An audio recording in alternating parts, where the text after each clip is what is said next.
الرحيم. بسم الله الرحمن الرحيم. السلام عليكم ورحمة الله وبركاته. دمان أصحابته قيمها يقايها له إلى صوت الصول لايف فيسبوك السوشيال ميديا وإن سلامية. ما أنتوا حنكو سجانا هاي كوفرتا مجالات لندن وحا فرصة غالية إن الله كل مو شخصي أن وقت بدنا نقانو أصحاب أن هاي قراءة ووقت بدنا نحنتي أنا ساكنة دي لو فيديو صاحبك غالية عبد العزيز علي إبراهيم الله يغني حلبان مقبول الصورة لايف سلو ضد بدن يا سوق لي صوفي صندونا سلو waxaan jecelahay inaan ka faa'iideysto saddex qiimaha badan inaan guud ahaan shacbiga Soomaaliyeed u jeediyo hambalyo iyo salaan geeran socdaalka gaaban ee aan ku soo gaaray magaalada London iyo fursadda qaaliga ah ee uu siiyay walaalkay saaxiibkay solo live وما سنتهي أصحابته هدي أذن عدك سيف عن مقلين عدك ما مقلين كوسو قرص سلوسو دوادو مركا برنامج كا كوتلا قلما إن لكن فرصة أيام كوكالي إسقو سفر كوسي سعودة حلبان أنا هذا بدل ما قاعد دولة الصومالي أنا واتاجرت أنا واتاجرة لكن يا كدم بي أرنتان إن الشخص الصوماليات وودن كوسو هالجمي قلب النجاح ودنك إثيوبيا traditionally هذه لو فيري عدوي صوماليات إنك عنت لو قليو يا كمسؤول يا كدم بي. waxaan jecelahay guud ahaan shacbiga Soomaaliyeed gaar ahaan kuwa ay maanta suurtagalka u tahay iyo berritaba inay daawadaan barnaamijkan isaga aan marka hore u sheego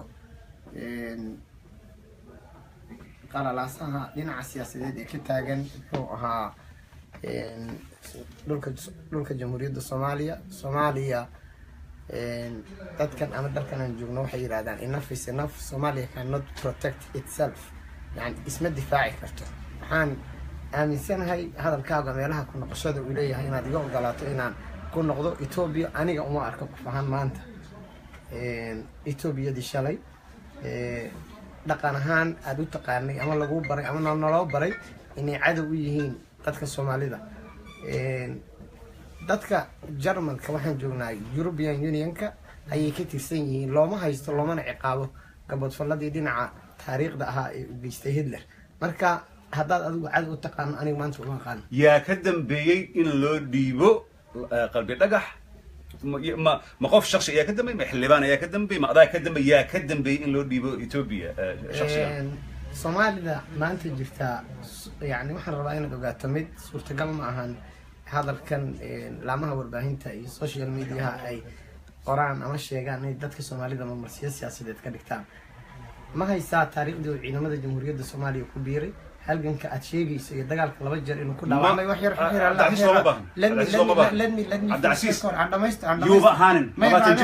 ma tirsanayn ciidanka xoogga dalka Soomaaliyeed sawirka propagandada loo isticmaalayo waa sawirkii Ibrahim Robert Warfaa Doonyaale oo la yaqaanay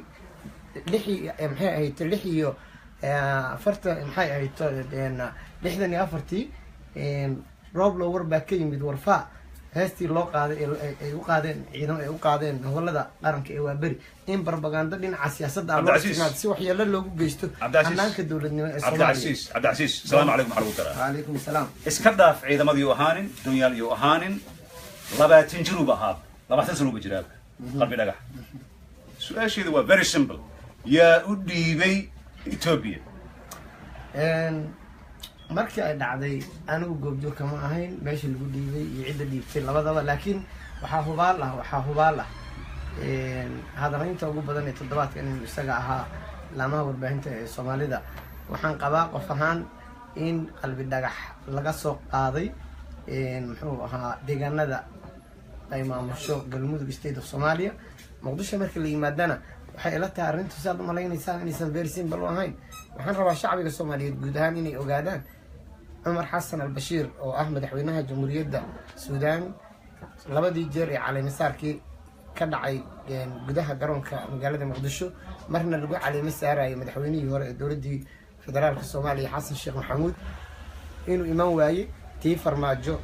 لقوا على مسارة إنه إمانة سببته صوماليا واحد جوجا عيدا ما ككوبن isbahaysi taageer dhinaca militariga ay tababarka siinayay Soomaaliya sidaas darteed maadaama international criminal court ay doondoonayso suurtagal uma noqon inuu yimaado Soomaaliya gabaad uma ahan maanta برينا وما نقول دون تشخص كستا dhalashadiisu ay Soomaali tahay xitaa haddii dambi loo haysto wadamada gobolka waan ku soo celinayaa Cabdicasiis hadalkayga waa ka leexleexanaysaa warbaahinta si fiican ay u taqaanaa ani waxaan ka rabaa inaad ii sheegtid yaa u dhiibay ma American baa dhiibay ma waxa dhiibtay qabiil baa dhiibay ma dawladda Soomaaliya yaa dhiibay haddii aad rabeen waxa dhahaysaa qof dhiibay ma ogid aan ka socono haddii kale meeshan ma dhaafayno waxaad ii sheegaysaa yaa dhiibay qalbi dhagax cidda dhiibtay annama moogid annama moogid ani waa moogahay adaan ka guursanaya Soomaalidu waxay ku maamaadaan hasha geela iyadaa cunaysa iyadaan cabaadaysa halkee laga soo qabtay markii hore yaa dhiiba noo sheeg annaga dad oo aan aqoonaya jira maamaay muhiimadu ma aha okay ka gudub ma aha inaan anigu sheego cidda dhiibtay laakiin waxaa muhiim ah inaad ogaato markii hore halkii uu ka howlgalayay cidda qarinaysay ama usoo gacan gelisay dowladda Soomaaliya adiga shakhsiyan Cabdicasiis ahaan oo shakhsi Soomaali ah siduu qalbi dhagax u yahay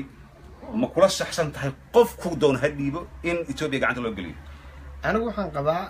anigoo tixraacaya taariikhda wax badanna ka bartay adna aad goobjoog u ahayd wiilashii halkan ku diray gabadha Ingiriiska ahayd maxay ahayd ciidanka booliiska Ingiriiska ka tirsanaa mid kamid ah markii uu carrawaatii gado iyo xaafadihii qoyskiisu ay ka soo jeedeen oo ku noolaan waayay waatii gaalka ayaa laga soo qabtay is there any difference between kan dambiga ka galay ee Soomaali Ingiriiska ah iyo Soomaali Ethiopianka kan ah ee Jamhuuriyadda Soomaaliya sharcigeedu uu baneeyay haddii wax godob ah uu ka galo sida Xasan Xanafi looga soo dhiibay dalka Kenya ma jiro heshiis qoraal ah oo dawladda Jamhuuriyadda Federaalka Soomaaliya ay la gashay dawladda Kenya oo loogu ogolaanayay in dambiilayaasha ama dhagarqabayaasha dalalkaas ka yimaada dhalashadooda xitaa asalkooda Soomaali ha ahaadeen ma jiro maya waxaan rabaa marka inaan lagu noqonin qalbi dhagax haddii anigu waxaan qabaa qof baan ahay Soomaaliyeed difaacaya xuquuqda dadka Soomaaliyeed ay leeyihiin guud ahaan haddana u taagan difaaca Jamhuuriyadda Soomaaliya okay mar waxa leedahay ninkii Ingiriiska gabadha ku diray maxkamad wadan cadaalad ay ka jirto laga soo doortay Xasan Xanafi oo naqaano Nairobi laga soo qabtay iyo qalbi dhagax oo xataa meel uu dambi ku galay aan la ogeyn oo wadankiisii asagoo u dhashay laga afduubay ma isku meel dhigaysaa Cabdicasiis Soomaaliya iyo Soomaali aan kala saarno marka hore waxaan jeclaan lahaa dhulka Jamhuuriyadda Soomaaliya wuxuu ka kooban yahay kuwa maqan marka laga reebo shantii xaafadood ee loo qiibiyo waxaa midowday laba ka mid ah oo ah waqooyiga iyo koonfurta Soomaaliya dastuuriyan Soomaalida ku maqan Kenya iyo Soomaalida ku maqan Ethiopia marka laga reebo Djibouti oo independent state ah wuxuu siinayaa ama sharciga federaalku ama dastuurkii 60kii Soomaaliya loo qoraysiinaya xuquuq ah in marka ay yimaadaan Jamhuuriyadda Soomaaliya ay la siman yihiin muwaadiniinta kale ee Jamhuuriyadda sida qalbi dhagax uu ahaa sida qalbi dhagax uu kale u ahaa laakiin maadaama qalbi dhagax uu ka hadlay idaacadaha iyo warbaahinta uu sheegay inuu dagaal kula jiro isku horimaadeen dhex maray ciidamada Ethiopia iyo isaga suurtagal ma tahay marmarsiyo in laga dhigto muxuu ahaa haddii iyagu ay dooneen mas'uuliyadda ugu weyn ee annagana saaran waxay tahay Soomaali ahaan in aan ka fikirno mustaqbalka ee aayaha meesha uu ku dambeyn doono waxaad og tahay wixii ka dhacay dalka Kenya doorashooyinkii ka dhacay waxaad og tahay in Uhuru Kenyatta looga yeeray International Criminal Court laakiin bedelkeeda uu tagay William Ruto oo ah madaxweyne ku-xigeenka dacwadiina clearance lagu sameeyay haddii aysan Ethiopia cadaalad ma ka jirtaa iyo kama jirto anigu waxaan leeyahay adigu waxaad aaminsan Ethiopia cadaalad ka jirto anigu waxaan aaminsanahay adiga saar rabtaa hadalka u dhehaysid shacbiga Soomaaliyeed adiga oo ka faa'iideysanahay barnaamijkan waa arrin kale Ethiopia haddii ay cadaalad ka jirto waxaan qabaa mas'uuliyadda saaran waxay tahay inaan ku dhiirigelino in uu helo garsoor cadaalad ninkaas okay waa arrin aad u fiican inaan ku dheeraado ma doonay waqtiga qaaliga ahna aad ayuu fiican yahay dawladda Soomaaliyeed 2 asbuuc xilli ku dhow ayay aamusnaayeen arrintan ay ka aamuseen markii dambana waxay la soo istaageen arrin runtii dadka aad uga yaabisay anoo isla markaa aad og tahay taageerada dawladda oo ah inay yiraahdeen ogaadeen National Liberation Army oo aad la soo kortay oo aad taqaanid oo qof walba Soomaali oo inay yiraahdeen waa argagixiso oo ma aragtay oo la shaqeysa shabaab la shaqeysa oo hatta markii dambe shabaab ay yiraahdeen annaga shaqo isku ma lihin adigu shakhsiyan Cabdicasiis ahaan oo dawladda taageerta oo in la fahmo waxaad aragtaa argagixiso mise dad ma aragtay gobonimo doona anigu waxaan fursad u helay inaan ka mid noqdo dadkii Soomaaliyeed ee goobjooga ka ahaa markii la aasaasay ee lagu aasaasay magaalada Muqdisho lagu aasaasay waxaan darisayn gudoomiye ku-xigeenkii jabhadda ONLF Cabdinaasir ayaa la oran jiray Allah u naxariisto waa dhintay waxaan jecelahay inaan ku xusuusiyo inaan yacni muxuu ahaa ku raacsanayn iyo waa ku raacsanayn midna kulahayn maanta go-aanka ay qaadatay dowladda muxuu ahaa federaalka ee Soomaaliya anigu qof baan ahay qof markaan ahay aan hadlayo iyo markaan magac dowladeed ku hadlayo waa kala duwan tahay shakhsiyan go-aanka ay qaadatay dowladda federaalka ah waxaan ka tirsanahay muxuu ahaa dadka Soomaaliyeed ee u halganka ugu jira hanaan xasiloon oo nabdoon inuu Soomaaliya ka hana qaado waajibkana saaran wuxuu yahay inaan dowladda maanta gacanta ugu jiro cabdikariin sheekh muuse qalbi dhagax in fair trial uu helo laakiin ma aha in ay noqoto marmarsiyo kuwa horumarka iyo dowladnimo diidka ay uga faa'iideystaan ama ay ku duminayaan dowladnimada Soomaaliya mana aqbalayna arrintaas okay marka waxaan rabaa su'aashii inaad ii soo gudbidaan rabaa ONLF adiga shakhsiyan dowlad ahaan ka hadli maayo shakhsiyan oo citizen Soomaali ah ma aaminsan tahay inay argagixisay tahay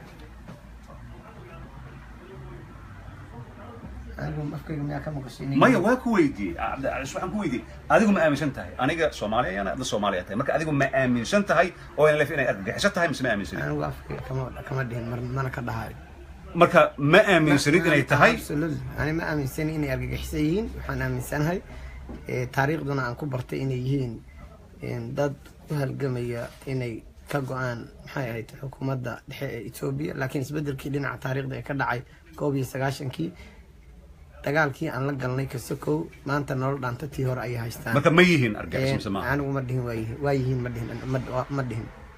laakiin ma aha Soomaa ma aha argagixiso obviously inaysan hayn ma aha Soomaa ma aha argagixiso aniga sidaan qabo adiga qabtid teeda kale waxaa lagugu eeday in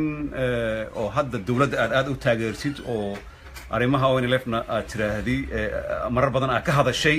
oo aad leedahay dadkan maaragtay qalalaasa iyo waxyaalahan geeska afka ka wadaan looma adkaysan karo laakiin dhowr sano ka hor video laga duubay adoo aad ugu sacabto ma xataa dagaalan galay maxaa iska bedel Cabdicasiis waxaan ahay magacayga iyo tirsiyaygu weli waa Cabdicasiis Cali Ibrahim dadka Soomaaliyeed ay u yaqaanaan xildhibaan waxba iskama bedelin muxuu ahaa shakhsiyadeedii weli waxba iskama bedelin marka 12 sanadood ka hor markii aan ka hadlayay ama safarada u galayay nolosha maanta ka jirta kama jirin dhulka Soomaalidu ay degto dowladda Soomaalida deegaanka Soomaalida Itoobiya ay maanta haystaan kama jirin marka at least hadalkaygu ambitionkaygu wuxuu ahaa in isbedel ay helaan hala gaaro maalinta ay iyagu goostaan inay ka go'aan iyagay u taalla inay la jiraan iyagay u taalla laakiin anigu waxaan qabaa qof baan ahay waxaan aaminsanahay waxaan aaminsanahay dowladda deegaanka Soomaalida ee Itoobiya marka ma aaminsantahay dhulkaas inuu yahay dhul Soomaali oo mustaqbalka laga yaabo inuu soo laabto waa dhici kartaa inuu soo noqon waayo oo sidiisa uu ku joogana waa dhici kartaa ma laga yaabo inaad u halgantid Cabdicasiis ahaan haddii oo ay noqoto aniga waajibkay saaran wuxuu yahay inta aan noolahay inaan dadka Soomaaliyeed ee hoostaga maamulada Kenya iyo Itoobiya inaan la dulmin wixii xuquuq ay leeyihiin ay helaan maxaa jira mujtamaca caalamka wuxuu u aqoonsan yahay territorial integrity-ga Soomaaliya jamhuuriyadda Soomaaliya dhulalkaasi waa maqan yihiin dowladihii soo maray Soomaaliya ballanqaadyadoodii waxaa ku jira in si nabdoon lagu doono qori lagu doono okay su'aal muhiim ah 7 June 2015kii magaalada Jigjiga waxaa lagu kala saxiixday heshiis u dhaxeeya labada gobol ee dariska Galmudug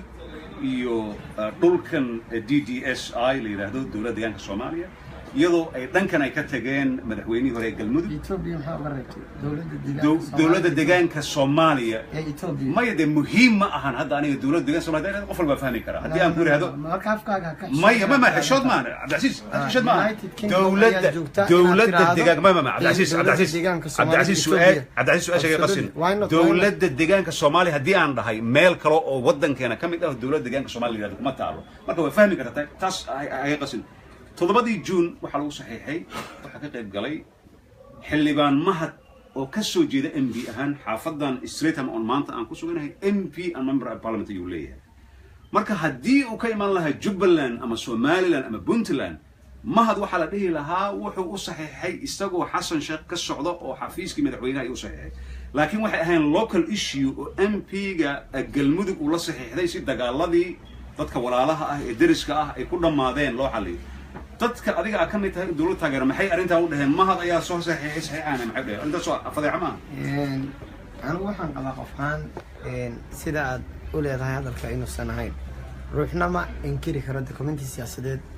dawlad iyo qabiil inay kulmaan wax dhici kara ama issue taariikhda meel ka geli kara ma aha waxaan ahay cabdicasiis cali ibraahim waxaan ka soo jeedaa sida aad adigu sheegtay intii aan kaftamaynay ka hor xaafadan aad joogto ee qoyska loo yaqaano ee ku taalla magaalada London يعني qoyska la tiriyaa inay deg ku badan yihiin ama ay degan yihiin laakiin taas igama saarayso inaan muxuu ahay Soomaali igama saarayso waxaan rabaa inaad ogaato oo ah documentiga iyo heshiiska oo video ah oo duuban maqal iyo muuqaal leh ayaa la hayaa ma aha maxaa way heshiiska mar haddii inay iska kaashadaan labada dhinac ayaa loo jeeda waa Soomaaliya iyo Ethiopia ma jirto on behalf of waxay ku galayaan dawladda deegaanka Soomaalida wasiir dawlihii hore ee madaxtooyada Soomaaliya iyo wasiir ka tirsanaa Hebel Cabdi sidaas oo ka tirsanaa waxay heshiis ku galeen muxuu ahaa in labada dhinac wixii carqalad keeni kara ay ka hortagaan Soomaaliya iyo Ethiopia maya عبدالعزيز أكرح قلم مركان أكرح قلم واحد يسأل أكرح قلم عبدالعزيز أكرح قلم ما جانسي مركان تاريخ الدون كأو فدرال كأو أديك أتقانيد أو جرمال كمريكان كودن كسوق كمرد إن مجاله أنا هين عاصمة ودن قاس ده أنا له برلين هدي أهان له واشنطن هدي أهان الصوب ولقي كمرد إن أرين خصيصة سياسة داريمة هدي بدأ militariga in lagu saxiixo marka arintan hadii mahad uu ahaan lahaa nin ka soo jeeda Jubbaland ama meel kale uu ahaan lahaa waxay ahaan lahayd laakiin mahad wuxuu u tagay local issue oo dadka isku dhamaada meesha marka ma saxiixi karo tada kale mudane Cabdi Umar Maxamuud madaxweynaha deegaanka dawladda Soomaaliya awood uma leh wax federaalka ah inuu saxiixo marka ma waxa rabtan dadka in ka dhaadhicisaan ummadda tiraahdaan maalintaas la saxiixay saxiixa kaliya waxaan u jeednaa halkan yaala halaga socdo taas ma qabanaysaa waxaan jeclaan lahaa inaan in yar ku noqdo si aan ku tusiyo heshiiskii qoraal la saxiixan ruuxa inkiraya ama leh muxuu ahaa aniga oo wakaalad ka haysta Ethiopia aniga oo yani wakiil ka ah muxuu ahaa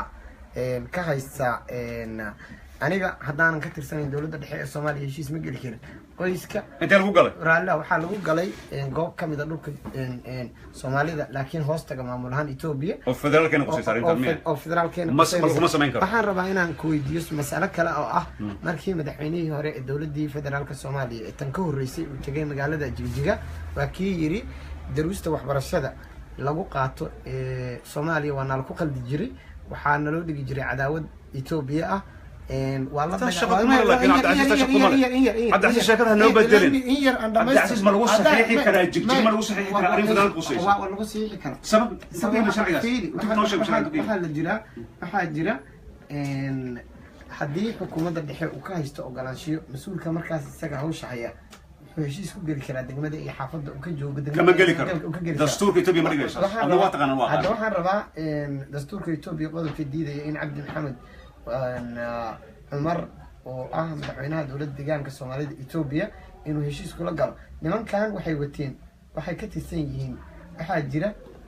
haddaad mahad salaad u jeedo qabiil ahaan aad u tilmaamayso Cabdiqaasim Salaad Xasan oo madaxweyne Soomaaliya ka noqday jooga General Galaal jooga oo xil iyo darajo kaga horreeyay munaasabna ay qabaa'il isdagaalamay laakiin aan hadda wax xil ahayn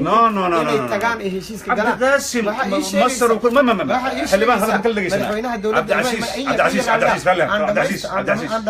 waxaa leedahay انت سير هذين ma baahne waxaan rabaa inaan kuu sheego cabdiqaasim wuxuu ku nool yahay Masar ku nool yahay inuu taga ahayd tolmo ma tagi karo ninkan waa local MP oo ka tagay galmudug ka tagay si uu xalliyo arintan ka dhacday marka cabdiqaasim iyo tol iyo qabiil waxba kama galin waxaan rabaa hadii aad leedahay marna tolnima loo wada hadlay marna waxaa loo wada hadlay ada idhahayo waxaa dagaalamay laba kooxood laba qabaa'ilo oo darisaa dagaalamay waxaana arintooda loo galay muxuu ahaa hab muxuu ahaa MP ga galay local MP ga galay midda kale this is the evidence qofkii u baahan waxaan rabaa inaan ku aadiyo muxuu ahaa ku aadiyo videogaas halkaas waxa ku qoran oo aan rajaynayo inaan akhrin karo in yar aan weyneeyo warqadda waxaa goobjoogayaal ka ahaa dhinaca Soomaaliya waxaa u saxiixay dhinaca Soomaaliya dhinaca dowladda Itoobiya waxaa u saxiixay magaca Danjire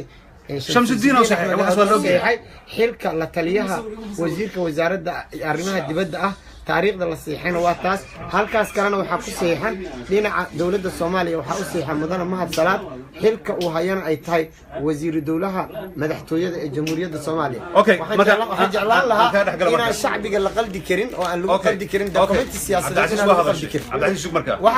waxaa kaloo ku qoran qodob kale oo muhiim ah inay iska kaashadaan ciribtirka iyo baabi'inta waxa ay ugu yeereen dhinacooda kuwii markaa xilka hayay ubbo ay ugu yeereen iyo maxay ahayd ubbo iyo waxay ugu yeereen al-shabaab waxaan jeclaan lahaa inaan marmarsiyo siyaasadeed oo qaranka Soomaaliyeed halis ugu gelinayo jiritaankiisa arrintan waa mahadsantahay marka daawadayaal waa mahadsantahay wali waxaan ku suganahay xaafadda Streetham oo ku taala dhinaca kale jeclaan lahaa inta uusan dhamaysanin magaca muuqaalkaasi waa qalbi dhagax oo ah Cabdikariin Sheekh Muuse sida uu sheegay Lieutenant Colonel ah waxaan jeclaan lahaa propaganda degweer inaan loo isticmaalin muuqaalka Allah u naxariistay Ibrahim Roble warfaad doonyaal oo dagaalka la gashay 64 dowladii Itoobiya ee xilligaas jirtay waa mahadsantahay marka waxaad leedahay sawirkani ma ahan sawirkan ana ahaa qofkii ka keenay markii dhiganayay jaamacadda dalka Talyaaniga 99kii mar aan imtixaan u aaday la Sapienza jaamacadda Roma ku taala ayaan dokumenti Soomaaliyeed sawirradii aan soo helay ayuu kamid ahaa Cabdicasiis okay aan sheegaysana marka daawadayaal mar labaad ayaan ku soo laabanaa waa mahadsantihiin waa Cabdinaasir waxaan kaga imaanayaa waxaa maanta la martigeliyay dukaanka weyn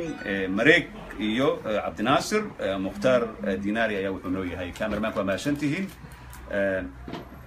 marka waxaan rabaa Cabdicasiis waxyaalo badan ayuu ka hadlay runtii xaq uu leeyahay inuu ka hadlo laakiin Cabdicasiis dad badan ayaana daawanaya dad badan ku yaqaana qof waxa tahay qoraa ah laakiin waxaan rabtaa in ummadda Soomaaliyeed ka dhaadhacsid qiiqa isku qarash waxaad ka booday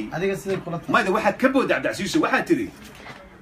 laba qabiil ayaa wax wada saxiixdeen Cabdiqaasim maxaa loo keenay sheekada qabiil ma qabaa'il ayaa isdagaalay local MP sida Streetham Westminster MP ay u leeyihiin ama member parliament u leeyihiin ayaa arrinta ka wada hadashay dawlad federaal ah kuma saxiixi karto meelan caasimadda ahayn sharci tan kale midaan ku sheegayaa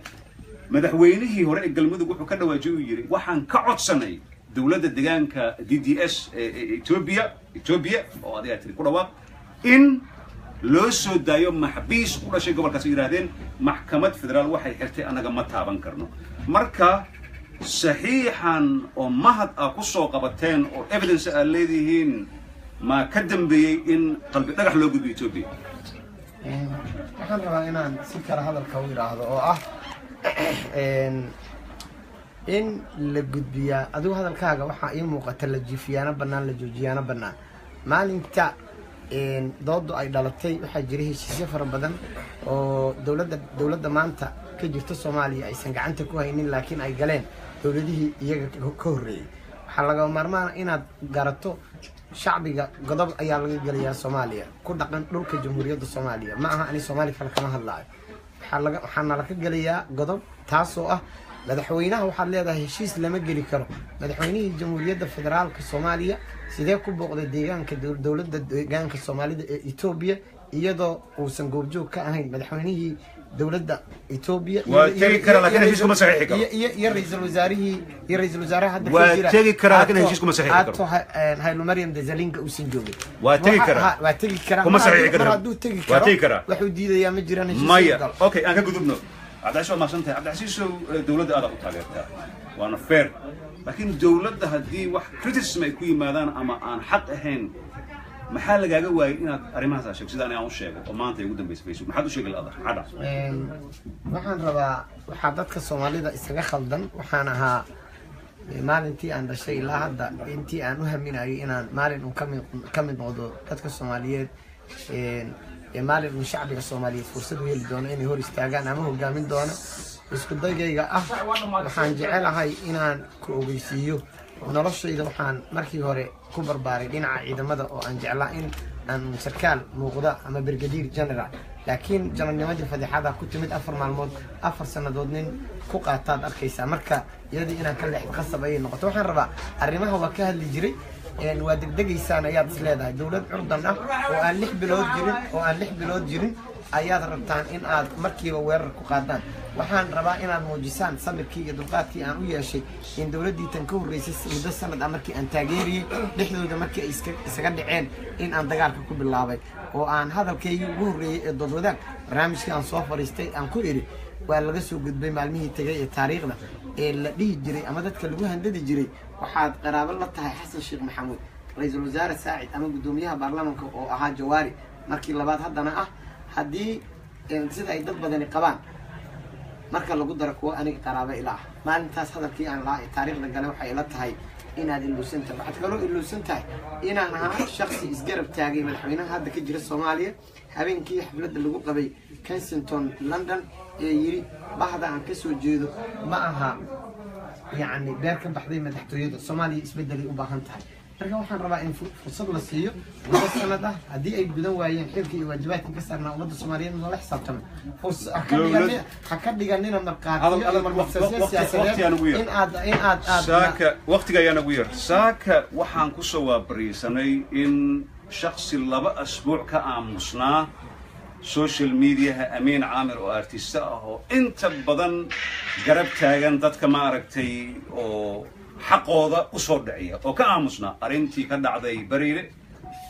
shabeellada hoose ka aamusay waxyaalo badan ka aamusay ayaa saaka waxaa lagu arkay mahad salaad iyo sharmaarka iyo ra-iisul wasaarihii hore inuu soo geliyey adigana u sacabtuna saaka runtii anna waan soo geli kadib aan runta aan sheegay cabdicasiiskii aan kasii jirna matid maxaa dhaca ma lagu gatay soomaalidu waxay ku maahmaahdaa ninku dilay har qabo kuuma jiido waxa ay u dagaalamayaan waxay fursad ka doondoonayaan markale shacbiga soomaaliyeed anigoo og inay qayb ka ahaayeen godobta dadka soomaaliyeed ay tirsanayaan amiin caamir nin mujtamaca soomaalidu ay aada u taqaano subcanna dhexdooda ku leh adna aad markhaati ka tahay hadduu ka aamusnaa waxaa dhici karta xaalado uu u hadli waayey inay jirto anigu hadda markii aan imid soolo inaad tahay darteed ayaan galabta kuula fariistay waxaan diiday inaan la hadla laamaha warbaahinta soomaalida ee ka howlgala magaalada london muddadii marka waxaan anigoo tixgelinaya adigoo og joogitaankaygii magaalada muqdisho iyo halgankii aan galnay ee dhinaca isbedel doonka ahaa ee soomaaliya aan uga horseednay dowladda maanta jirta inaan ku siiyo fursad aan diiday inaan warbaahinta kale ee soomaalida waa maasantahay waa soo gabagabaynaya aan hor istaagay xilma lagu dhiibay no comments waxyaalo badan ayaa no comments dhahday oo inalaf inay tahay terrorist waa iga diiday xilka waa iga diiday cabdicasiis oo maxaa jira cabdicasiis xildhibaan laba jeer compromise ayaad samaysay maxaa dhahay no waxaan rabaa inaad ogaato qadiyadda dadka soomaalida iyo Soomaaliya oo nabad noqotaa marna inaan wax compromise liiraad Ethiopia cadawgeena miyaa mise waa fursadeena anigu uma haysto inay cadow yihiin Soomaaliya cadawga Soomaaliya yihiin ma haysto uma haysto okay ama shantaa daawadayaal waa maqlaysaan runtii waa ka xumahay saaxiibkii qaaliga ah Cabdicasiis xildhibaan oo waqti badan aan isnaqaanay waa runtii shakhsi maartay macquul ah laakiin kulli saa ka aragteen waxyaabo badan idinka ayaa comment ka bixin dadka badan ee daawanaya si qaybiya Facebook gali laakiin Facebook ayaa gelsan YouTube title كي على قبل دلنا عبد العزيز وشخصي شرف له قيمة له لكن عبد العزيز كان أقاني كل ما أهنا يانو مرينا مانتا أما وانين سياسي النقضي أو هذا أو سياسيين إذا أقولوا إن ندفعه عن هريك وش إن أفترسيه يوم عيد الصومالي هاي صومالي أنا هاي ما أنت هالك أدقوا رئيسان السامع أدقوا رئيسان أدقوا رئيسان السنة إن يتهم مقالة لندن إن أنا هاي كفر أحسن هاي صومالي هاي صومالي إنجليز إن أنا هاي waxaan ubadkayga 3 meelood 4 meelood marka loo qaybiyo 3 qaybood waxay ku dhashay magaalada London hadii ay dambi ka galaan dalkan ma noqonayo aabe dhoofiyo waxaan u dhiibi doonaa cadaaladda marka waxaad igu qasbaysaa inaan shacbiga Soomaaliyeed yaani gurbaanka ay tumayaan ee been abuurka ah ee loo garaacayo siyaasiyiin dalay ah ee 5 maalmood ay xukunka joogaan 5 daba ka dhisanaysa rabtaa in aniga compromise marna kama galay maanta qofka taqaanaanahay dukaankaana ila soo gashay compromise يعني كما قلنا ضدك الصومالي الجيرتان كذا يدوك الصومالي لكن وح مهم إن هذا سكر هذا الكلود هنا أو سكر في عن لوده أو صومالي برحون ولا واي كوبي سراشن كي وحن مغل الجري هاي سرع على جديد هاي سرع ستة صومالي شدة هاي ستة adigu waxaad ka hadlaysaa kuwa maqan oo la difaaco dadkooda xataa tii Soomaaliya ahayd baan nala ku haystaa maanta oo qaybana loo qaybiyay oo so called waxa ay sheegaysid Somaliland oo dalka waa ka go'an intiisa kale Puntland Galmudug maxaa ku xiga Hirshabeelle banaadir dadka jooga oo aan xuquuqdooda la ogolaanin weli waxa ku jira South West State Soomaaliya waxa ku jirta waa soo dhamaad Jubbaland waqti waa soo dhamaad tooyaad u haysaa maanta waxa leedahay waxa u jirta waxa ku soo gabagabay ana waxaan jeclaan lahaa inaan arko Soomaaliya oo لو يعدي يراس كامبوني أو تاسوا ومسألة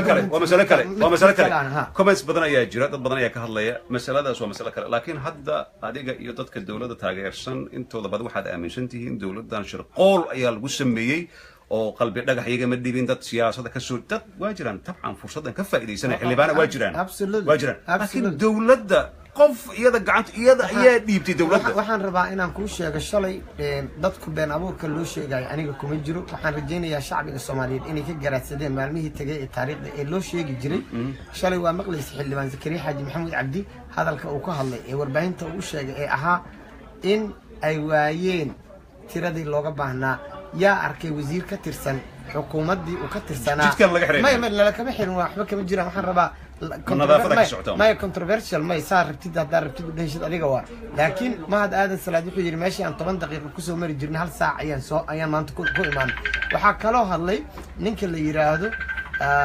زكريا حاج محمود أو صاحبك اللي بانك تجي مقالة برمنغهام وحو يجري وحن ويني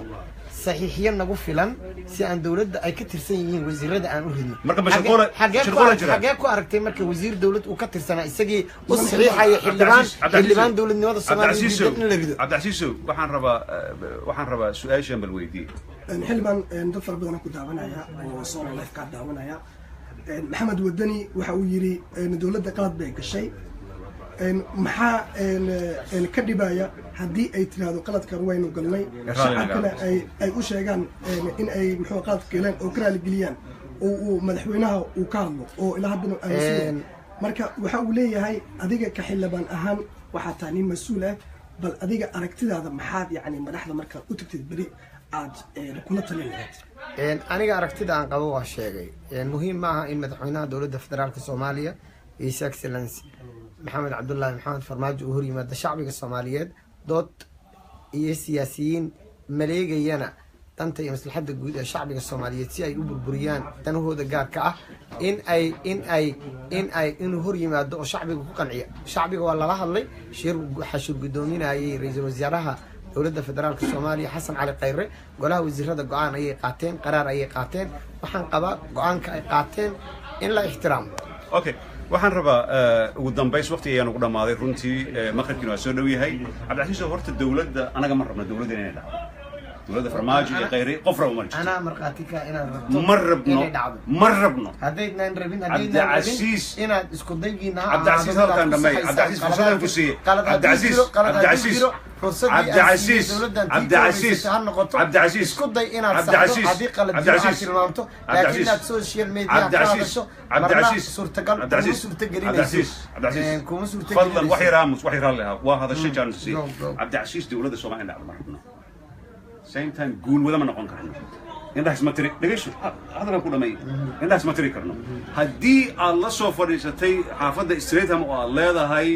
mahad salaad waraaq uu saxiixay ayaa qofkan lagu dhiibay aad leedahay ka yeelimayno cid ka yeelayso male dowladda inay dhacdo ma doonayno waddankan horumaraya u doonayna anaga Soomaaliyaan nahay haddii aad leedahay ONLF waa argagixiso laga yeeli ma hadaaba tiri ma dhihin adiga waxa tiri haddii adiga aaminsan tahay Ethiopia waa cadawgeena ma dad badan ay aaminsan Soomaaliya cadawgeena tahay aniga ma aaminsan Ethiopia waa fursad waay